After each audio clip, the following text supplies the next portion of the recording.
Last time we left off, we had just finished the stock market year and we had finished getting interest rate, tax rate, and dollars in, finally eliminating that nasty primitive obsession that's been hanging out there. I want to quickly clean up this. That's been done. I'm not going to do that right now. This is obviously good to do, but it's probably not going to put that in until after the UI. I don't know if it even needs to be on the list. I'm sure I'll remember it.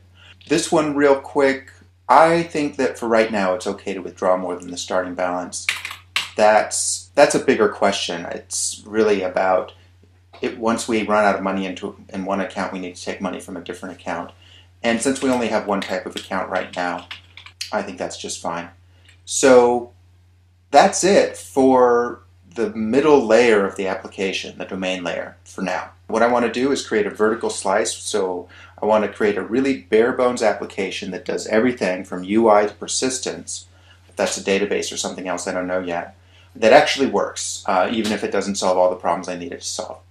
So what that means is, next up is UI. Just a quick philosophical note, the approach I'm using here is called a domain first or middle out, meaning that I'm doing the domain layer and then I'm going to move from there to the persistence layer and the UI layer. Another equally valid approach is to start with the UI layer, that's called top down. Less common approach is start with a database and go up from there, that's called bottom up. And maybe different people use those terms differently than I do. They're not exactly defined. And those are equally valid. I like the middle out approach in most cases because the domain layer is really easy to work on. So it allows me to wrap my head around the problem. It's also where all the crunchy good bits pieces are. And if you're working on something that's got a lot of meat to it, like a financial application does, that's where a lot of the hard questions are as well. In a simpler application, say a UI on top of a database with no real logic but lots of data to manipulate, then top-down might be a better approach. If your hard problems are in the area of UI, you want to explore that first. Or if your hard problems are in the area of database, say you're doing search or something that requires a lot of data manipulation, then bottom-up might be the place to start. Here, though, I started with middle out, which means that now that the middle layer is done for this thin vertical slice, I'm going to start in the UI. There's just one problem. As with everything I've done up until now, as I start, I really have no clue what I'm doing. I mean, none. I don't even know what the current UI options in Java are anymore. It's been several years since I worked in Java seriously. When I work with my clients, they are sometimes using Java, but they generally have established conventions, and I just go with whatever they use. So I don't know what's current. I don't even know if I want to do a desktop application or a HTML application. This is all going to run client-side for now, but I do think that HTML and JavaScript are the UI of the future. But not only that, it's also a real pain in the butt to use, don't get me wrong. But I do think that just looking at the direction smartphones are going, looking at the direction the web is going, rich client UIs are well on their way out. And I think from a video perspective, it would be a lot more interesting to do HTML. But I don't really want to try to embed a server into my app and have an HTML client all on a client side. Very clunky. So I don't even know what type of UI technology I want to use, let alone how to use it, let alone what the best, nice, simple, clean API library framework is going to be. So I'm clueless once again. So I think what I'm going to do here is go do some research, do some training, write some spikes. Those are little simple, small, standalone programs to explore the technology, and get back to you. The problem with UI in just about every language is that it can be extremely difficult to test. So I'm going to start by creating the basic application, but I'm not going to start writing tests for it just yet. And the big reason for that is that I don't know how to write tests around some of this stuff. And the other reason is that I want to get sort of a bare bones system working so I can see it running, and then I'll start putting the tests in where it makes sense. And I hope to get as many tests as can practically be done in Java using Swing by the time we're done. But I'm going to start out by just not doing a whole lot of tests to start with. So let's run that. in case you were wondering, yes, I did decide on Swing as the UI framework I was going to use. One of the options was to do client-side HTML and HTML generation. Nobody's really doing that in Java, or not that I can see. It doesn't have a big following, and I can understand why. It's just kind of a weird thing to do. So that I ruled out pretty quickly. The next thing I looked at was SWT, and it had some things going for it, but I didn't really like the programming model. I liked the MVC model of Swing. When I worked on Swing, it's something that I've done before, so it was coming back pretty quickly. It ran quite smoothly. One of the things I was concerned about was that people have claimed that Swing is really slow, and that was my experience years ago when I was first using it. But when I ran SWT and Swing side by side, Swing was blazingly fast, and SWT was actually quite slow. So I actually settled on Swing because I like the programming model better and because it has the speed I need. Even if SWT had been fast, though, I would have settled with Swing because of the programming model. But I was really surprised to see that SWT was so slow. That was probably partly because of the way I was using it. I was updating something like 18,000 records, but Swing just handled it without a hiccup, and SWT didn't. You can see the source code online. I've got a link at the last video, and we'll try to remember to check in the code from the end of this video as well. Okay, so we're going to use Swing, and I'm just going to get that up and running real quick. Okay. You know what? Yeah, let's make a little build script. This is going to be a very, very cheesy build script. Eventually we're going to have to build jars and so forth, and we'll do a proper build script, but for now I'm just going to do that, because most of our building is actually happening in Eclipse, and that's not a good long-term solution, but it's good enough for now. Okay, so now let's get our application to show up. So how does that work? Okay, that should show up. It does. Okay, now we'll get the application running. And what I'm going to do is I'm just going to hard code in some things here, like the size and the position. And yes, I realize this is hard code and it's terrible, but what I wanted to do is show up in the video so I don't have to be constantly scrolling around. And yeah, let's make that a little bit bigger. There. Okay, so there's our frame. Now we need to get a table in there.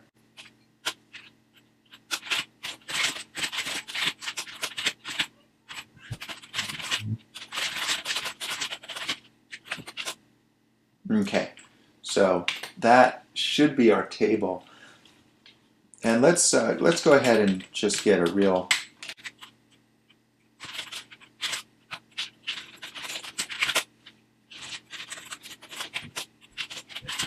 the way Swing works, of course, is by using models, and we'll just create a default table model for now. We're going to create our own model and hook it into the domain layer fairly soon. But as I said, I just want to get basic screen up and running.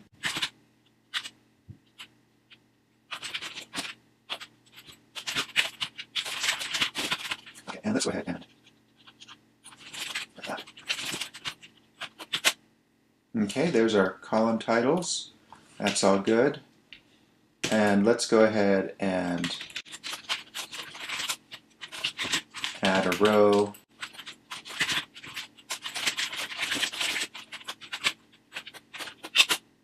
Okay, that's all good. Okay, so that's just a little stub so we can do some visual testing of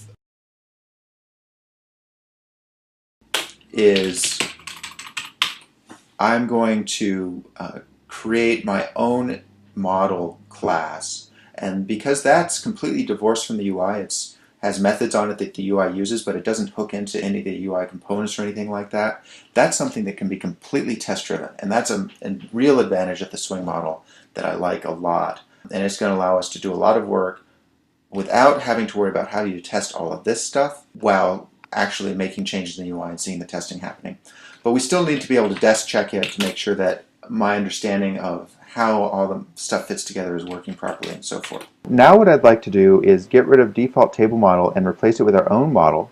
The neat thing about Swing is you can write your own model classes and have that hook up to your domain layer.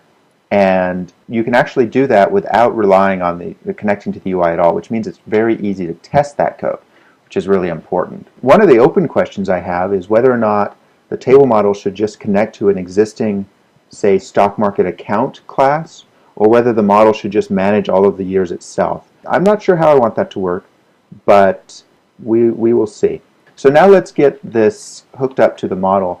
Now, I'm not actually going to write the new model with tests right away, and the reason for that is because I don't understand Swing that well yet. I actually used it a long time ago, but I never did it with test-driven development. Most of my clients these days are doing web apps. It really does seem to be where everybody's going.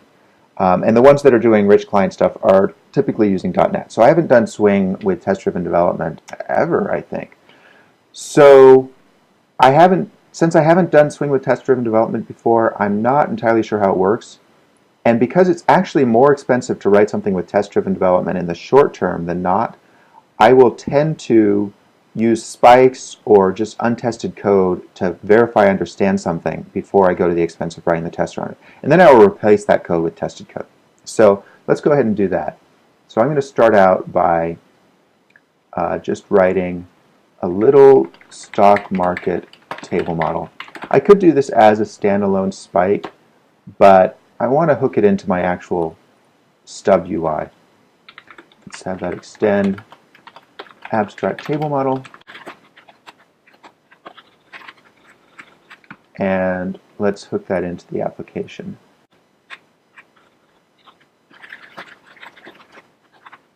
Okay. Yeah, so there we've got nothing. Let's go ahead and fix our warnings. And now I'm just going to return some number of columns. I'm actually not going to do it the way it should work, because I want, when I do write the test on this and replace this code, I want to see it change. Okay, so there's a columns. We don't see a row, but I think that's because we don't have a value in there yet. So let's return column index. Yeah, okay, so there's proof that we know how to hook up our own table model into the UI. So that's good. Now I'm going to go back and replace this code with test-driven code.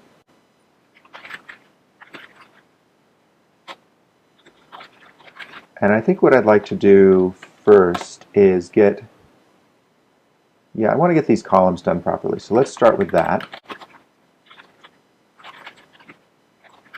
And I think we want to start with 1, 2, 3, 4, 5, 6, 7. 7 columns. And that should fail. Spike 7 was 4. And easy to make it pass. And that should still, that should show 7. 1, 2, 3, 4, 5, 6, 7. Yep. Okay. Let's go ahead and get the column names in there.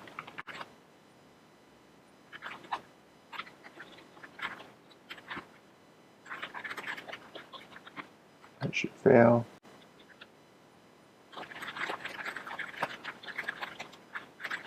That should pass. And now we should see year across the top. Yeah.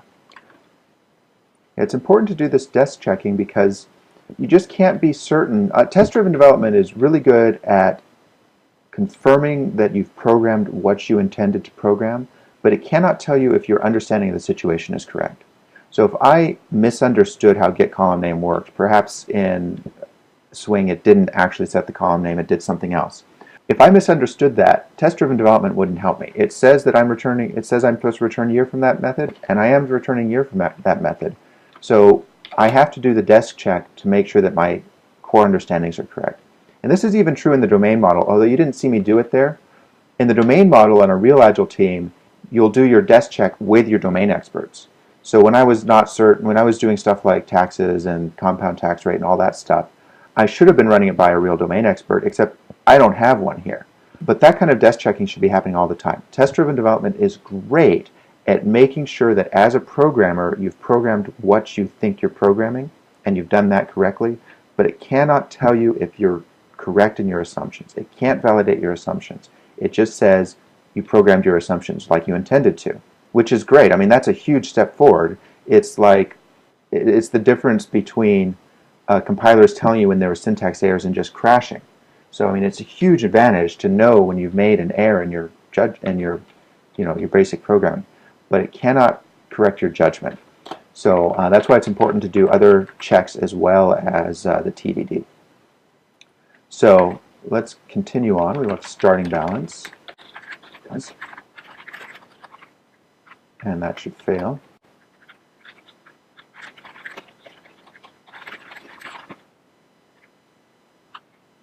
And starting principal, that fail. Okay. Now that everything's working, let's do something a little less cheesy with this.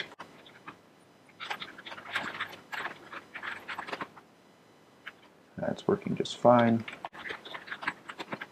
That's working just fine. And there we go. Now we can just, well, let's make sure that that should work. All the columns should be in, they shall be right. Year starting balance. Yeah. So I am going to put the remaining columns in here in the test. I'm not sure if I need to do that. See, and the reason I'm pausing here is that I could type all these in, but all I'm really doing is asserting that these strings are the same. And that's just going to be a pain in the butt because in the future I am going to change the name. I don't know how or why, but I know that at some point I'm going to be dissatisfied with this, probably as I'm doing polish on the UI, and I'm going to want to change these names. And if I hard code all those names here as well, then I just have to go in and change these too. And that's okay. I mean, that's just what happens with test-driven development. But adding more asserts here doesn't buy me anything. I have now proven to my satisfaction that this code is correct. So I'm not actually going to put in the remaining column names in the test because I don't need to do that in order to drive new code. It will just pass. So I think I'm going to stop there with the columns. They're working. Yep. So now let's move on to, well, row count I think I want to leave at 1 for now. So let's do get value at. So this is going to be interesting. I guess we need to, well, first let's pull this out. I think what we need to do, let's just test the first row. We'll just do one row for now. And stock market. You know, in the past I've said I don't like setup methods because they make it a little clunky to do different instantiations of the same object. But I think in this case we're going to have the same instantiation everywhere. So I am going to go ahead and pull that out into a setup method. So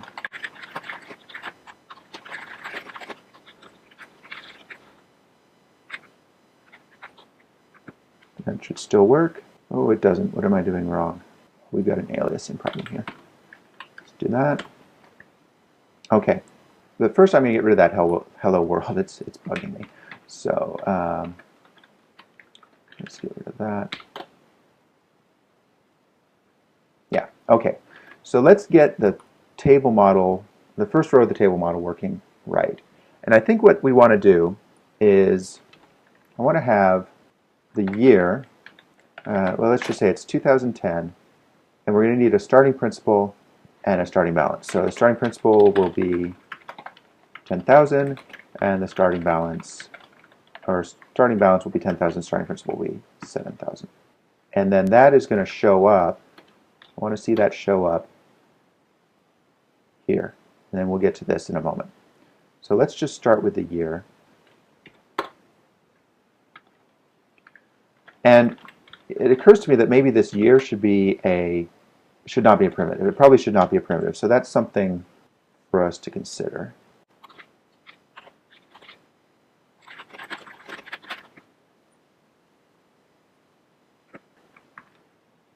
So this is going to be starting balance. Okay, the tests are going to work, but the application won't run because it's not going to compile. Because we changed the constructor. So we need a year.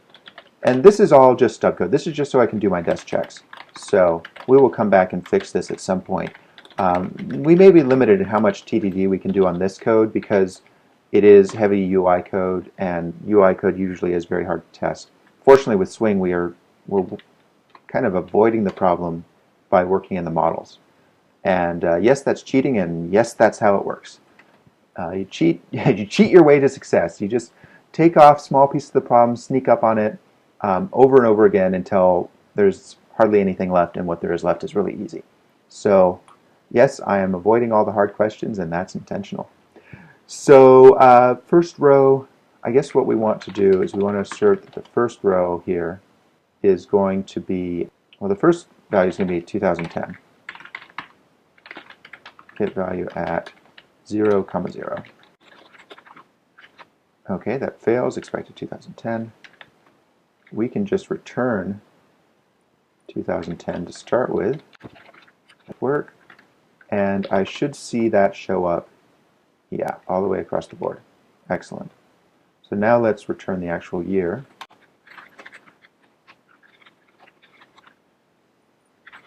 That should still work. And now we'll want to see.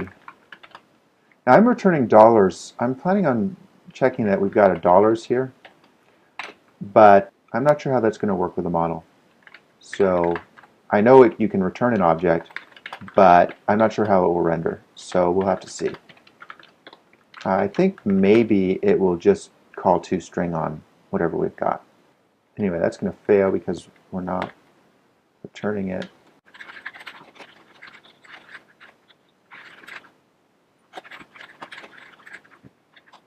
That should work. Yep. Now let's see how it renders. Okay. We're definitely going to have to do some polish on this. We want commas. We're probably going to want these to be right justified. That's stuff I'm going to save for later. Okay. Let's keep going. Oh, wait. I think there was some refactorings I needed to do. Yeah, in my tests. I want these to be constants.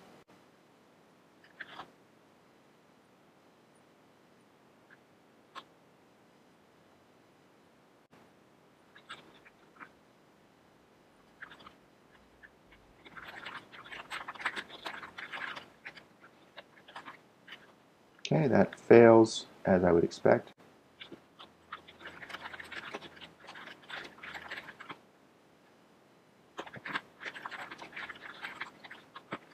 That should pass. And we should get the correct thing here. Yep. Okay, let's refactor this.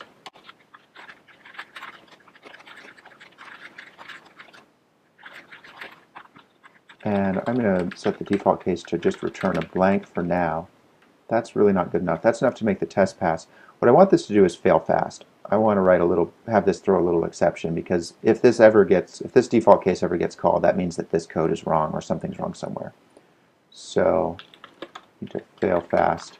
And actually, I've been putting off doing fail fast. There's other things I want to put fail fast assertions around.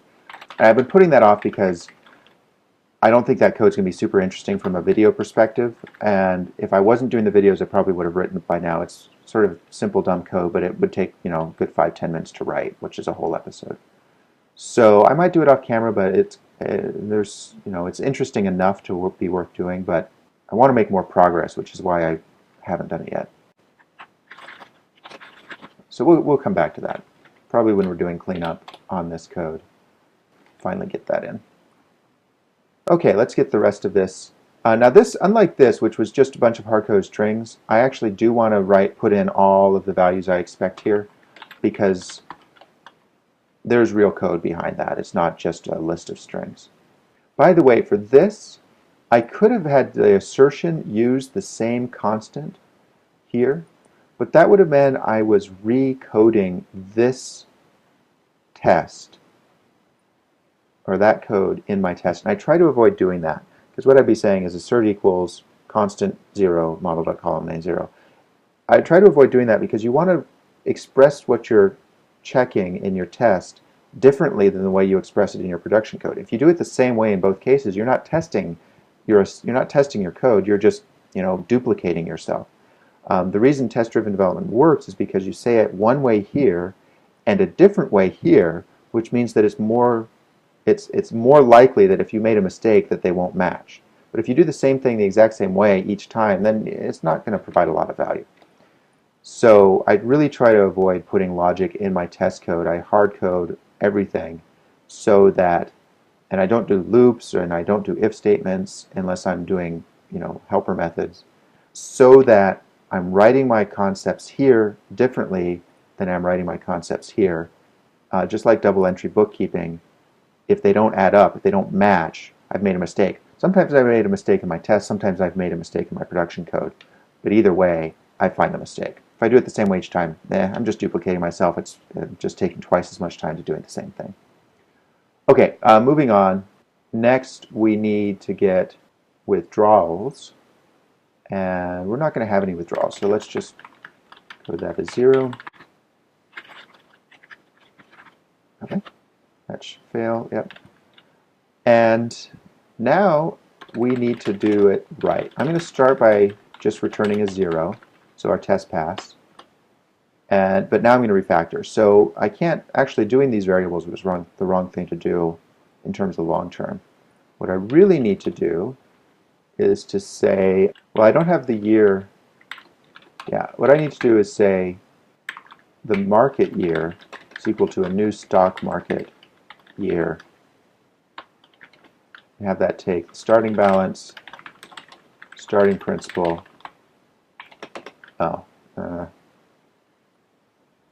Interest rate.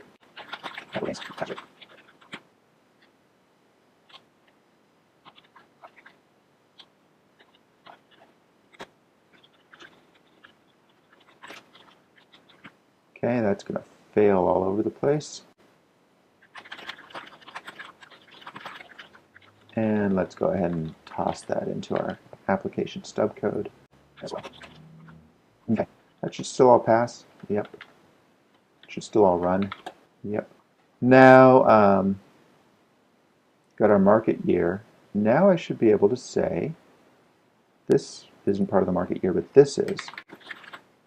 Now we're hooking it into our domain model. This is where the fun starts. Okay, so this should all just work. Yeah. Oh, great. Great. That's cool. Fantastic. And that, well, there's no difference there. Okay, great. Cool beans. All right, let's get the rest of this in. We've got just a minute left. Can I get it all in? Maybe. Starting balance, withdrawals, appreciation. That does raise the question. I'm having to redo these calculations, which means that if I change the way the domain model works, this test will break. And some people really dislike that, and they use a technique called mock objects, if you're familiar with that, to prevent that, to really dissociate one layer of their code from the other. I don't do that because I want this test to break. If I change something in the domain model that changes my assumptions here, I want this test to break. The reason people use domain or mock objects is because they don't want huge numbers of tests to break. But I think that's a question of design and just having good coupling. So we're repeating our calculation here. And as I was saying in the last video, I could use mock objects to not repeat myself, to not actually tie my tests here to the implementation of my stock and market year over here. Because right now, if I change the way that interest rate calculation works, this test will fail. And that's a little bit bogus because I don't want this test to fail if I'm legitimately refactoring over here. If I make a mistake over here, I just want the stock market year test to fail. But I'm not so worried about that. What I'm more worried about is if I legitimately refactor this and I change the way the test works, and I think this is all fine, I may not remember that this code, this stock market table model, relies on that same calculation.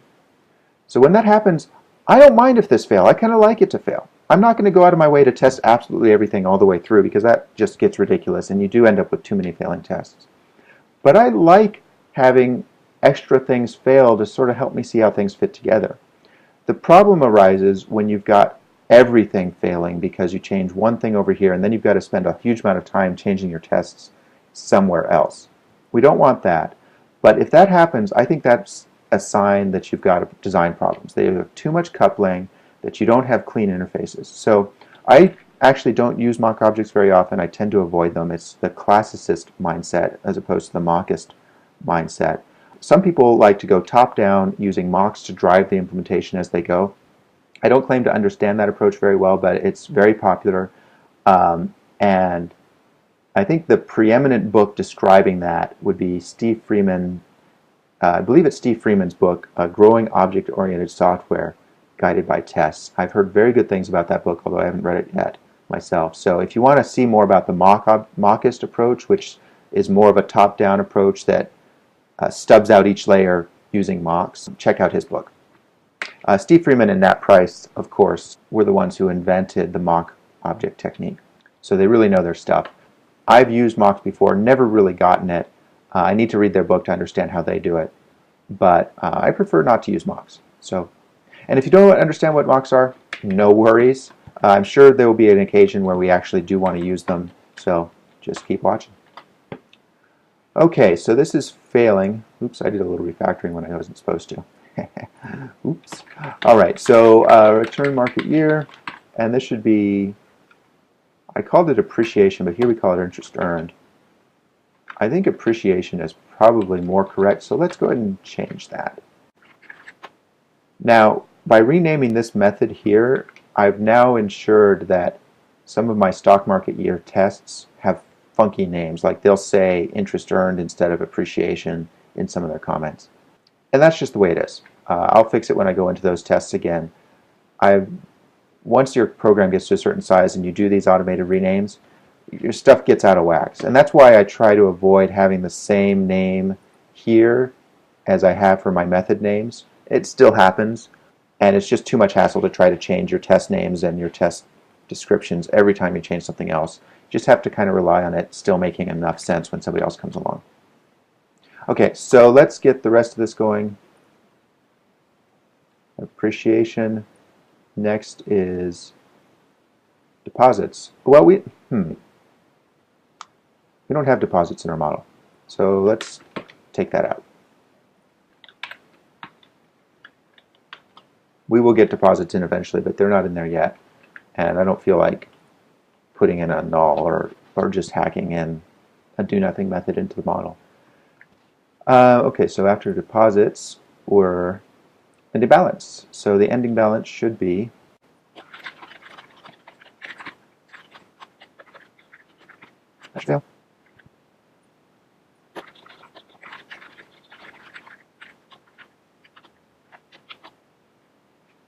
all right, there we go. We have our first row. Now notice I did not test, despite liking having this fail if I make some change to the underlying model that invalidates my assumptions. I'm not going to test everything. I'm not going to actually do a withdrawal right now because I trust that stock market year is coded properly. I trust that all this is going to do the right thing.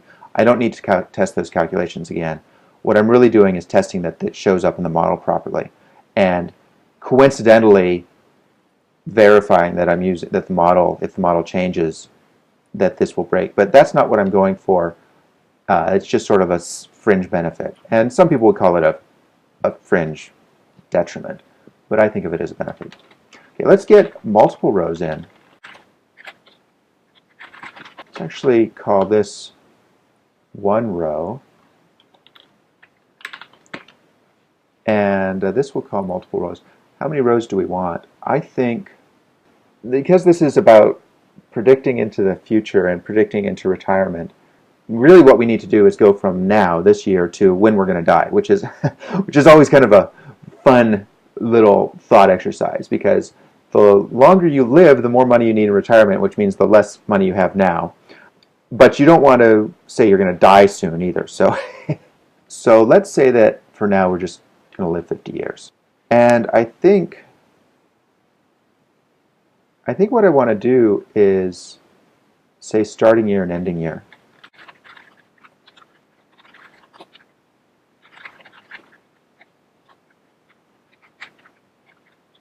Let's go to 2050. Nice round number. That, of course, is not going to work. Again, this is all stub code. It's just so I can do my desk check. We will come in and fix this up somehow. Okay. So I want to assert that the number of rows is 40. 2050 minus 2010. Actually, no. I want it to be 41 because I want the first year to be 2010 and the last year to be 2050. So it's inclusive. Okay, get row count. That should fail.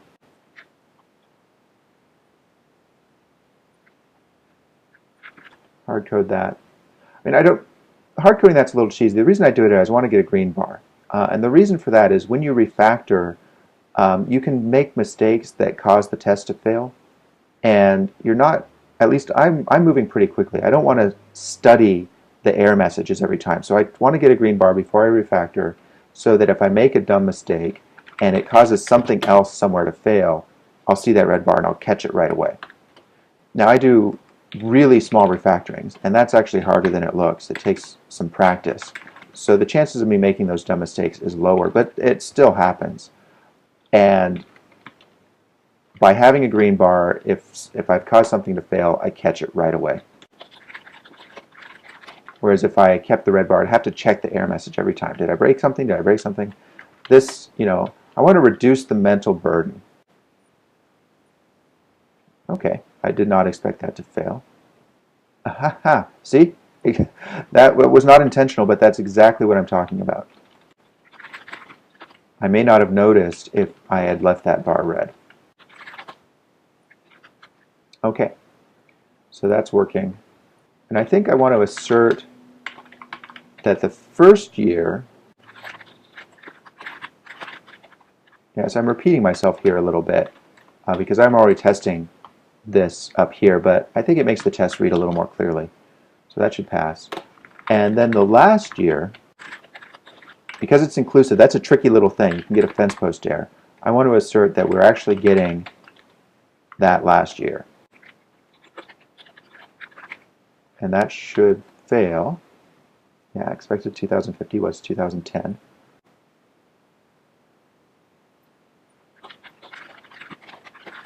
Yes, that's really nasty. We'll fix it in a moment.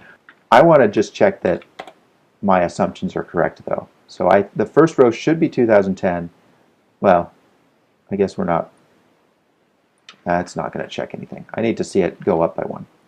Well, I'm going to factor this out into a method. Let's see, call get row value. Well, I'm going to cheat so badly here. That should work. That does.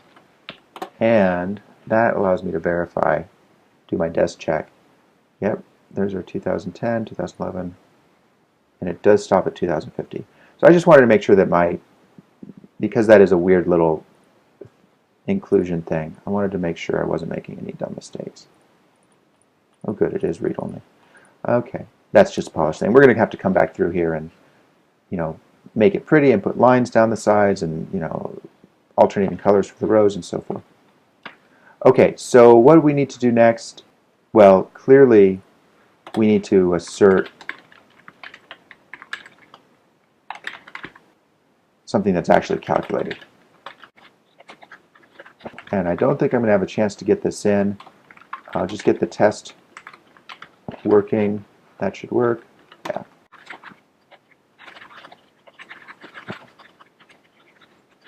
Okay, that should fail. Yeah, so we expected 11,000 was 10,000. Now I need to get this really working properly. I think what I want to do is on construction create an array that represents all the years. That I think is the way to go. Let's see how that works. I could use a list or something like that, but in this case I really want an array because I want to dereference it in that way. So let's sneak up on this.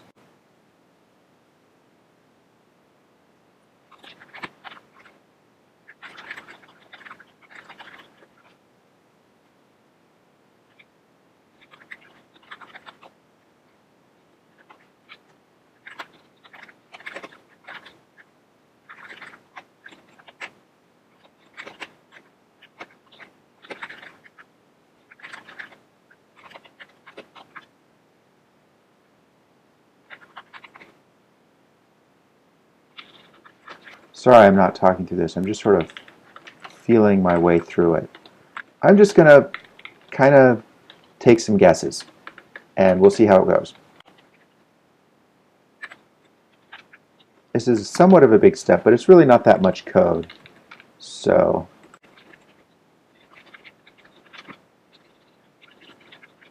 okay, so we've got that. Now it's going to equal years I minus 1 next year. Cool beans. That, fingers crossed, I think that will work. Well, it kind of works. Now we need to make this part go.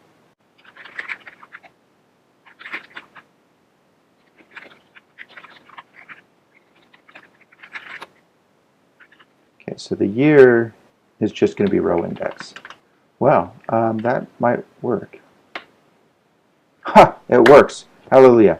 Okay, so let's do a desk check of that. Oh, look at that. That is just beautiful. What do you know? I'll be a $500,000 at this rate. If only I could get 10% interest. Yeah, fabulous. That's awesome. Okay. Well, what do I want to do next? Lots of cleanup still to do. Let's see. I think that's pretty much it for the model. I guess I need to clean it up. So let's get this out of here. Let's get that out of there. Wow, that went quicker than I thought it would. We've really got, in terms of this vertical slice, we've got the bare bones in. I think what's left to do is to get into some major polish, which means we need to start doing the alternating row colors.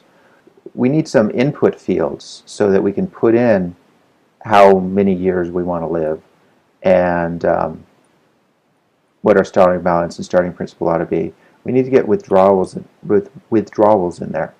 So quite a bit to do. I'm not sure where I want to go with this next. So let me just take a quick look at all the code, make sure it's as clean as I want it to be. Well, that looks pretty darn clean.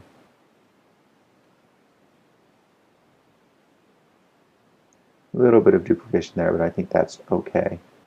Yeah.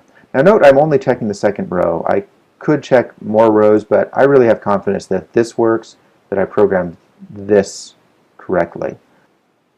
Part of doing test-driven development is understanding what you expect to break. So I don't need to test everything. I don't need to